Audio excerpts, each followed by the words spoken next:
Welcome back to The Heat, everybody. The field of Democratic candidates vying for the White House in 2020 is expected to be one of the most diverse groups. Already 5 women, 2 African Americans, and a Latino have entered the race. We're going to get back to our panel and pick up on the 2020 election and how the Democrats look. Rasheedah, I want to allow you to pick up where you were just before we took our break. Democratic field, a dozen candidates rather, who want to take on President Trump. And as we mentioned, very diverse. What does this say about the Democratic Party? And we've talked a bit about the midterm elections and the message that sent.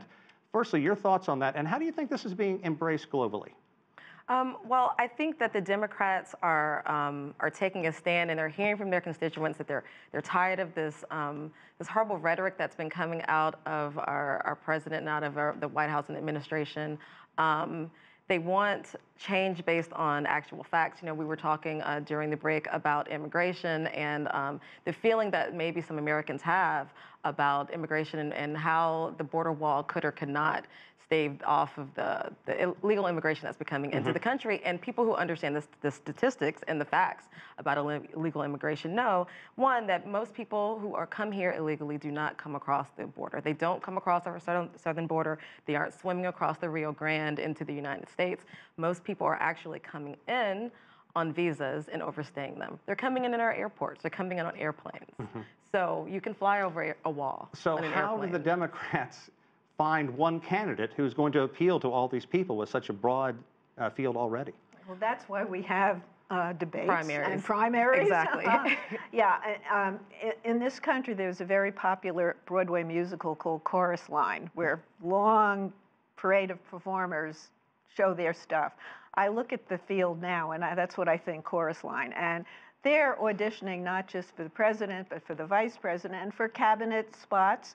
And, you know, I look and I'm not sure I see a president yet in the declared field, but I see a lot of very talented, competent people. We're going to bring David in to join our chorus line. David, you're in Delaware, Joe Biden country. And just a short while ago, Biden talked to the media and he said he is very close to making a decision on running for president. I want to play a quick clip of what he said recently. No, I haven't reached a decision. I'm in the process of doing that, and I will, in the near term, let everyone know what that decision is. I think there is sufficient amount of time to do that, and I think that we have a tendency, particularly in the states, to start the whole election process much too early. I think we should be focusing now on what needs to be done to alter some of the policies that are being promoted by the president. So in essence, he said, there's a lot of reasons for me to run. What do you think, David? Is he going to run? And early polls show him leading this large group of candidates. I suspect he probably will run. He also said today his family wants him to, and here in Delaware, I found plenty of people urging him to do it. He's very popular in this state, as you can imagine. People think he's put Delaware on the map, and it's shaped his politics in many ways. And I do agree. There's probably no need for him to rush. He has such big name recognition and commands a lot of affection in the Democratic Party. It remains to be seen whether it'll be problematic for him at his age. He would be the oldest president in American history. He's also a white man, and as you said, this is the most diverse field any political party has had for a presidential election. So certainly there are some young progressive activists, even here in Delaware, and especially others I've talked to around the country, who feel it's time for the party to move on, find somebody younger, fresher, and quite possibly further to the left.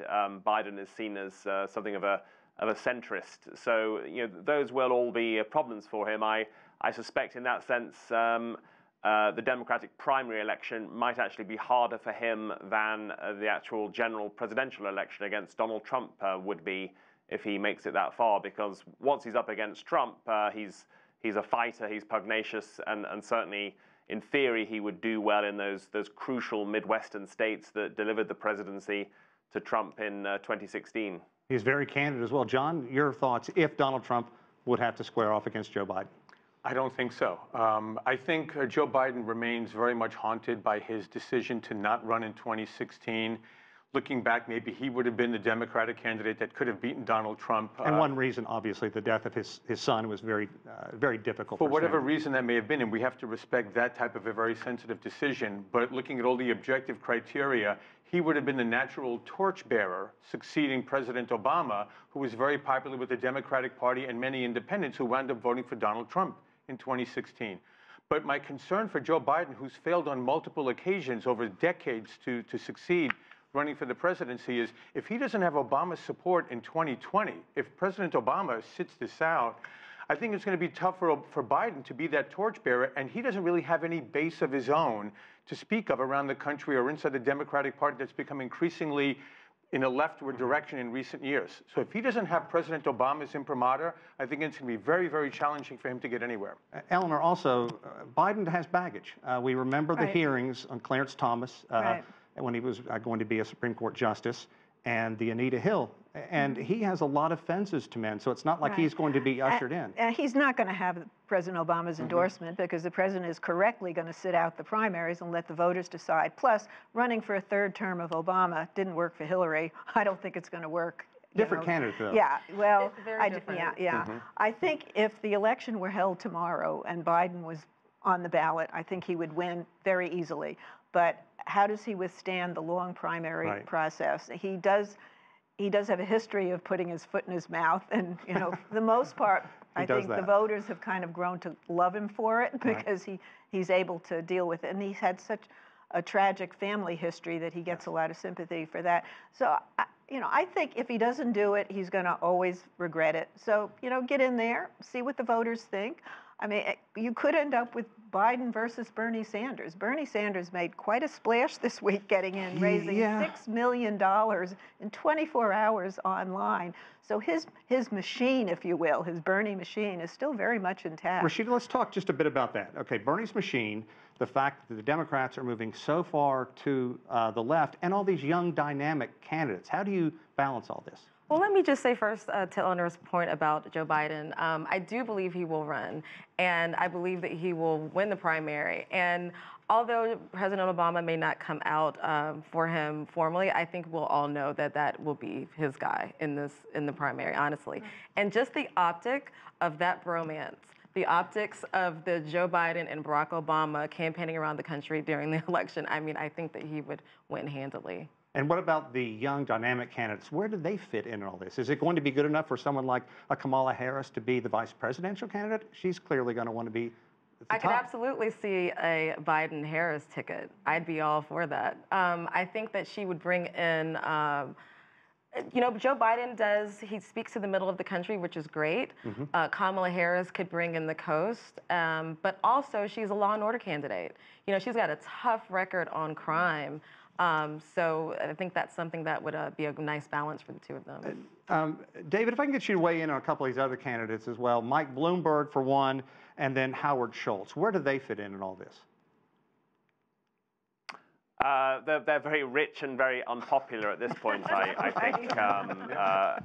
Howard, the blowback against Howard Schultz was quite something to witness when he's been on this book tour, and people yelling at him that he'll help get Trump reelected. And it's interesting, you hear people say, there was one Howard Schultz who came to my Human Rights Award a few years ago who was very impressive and held the room and had a great record. But now, actually, as soon as he's gone into politics, he seems to have really got a deaf ear and a tin ear and not really be playing the room very well.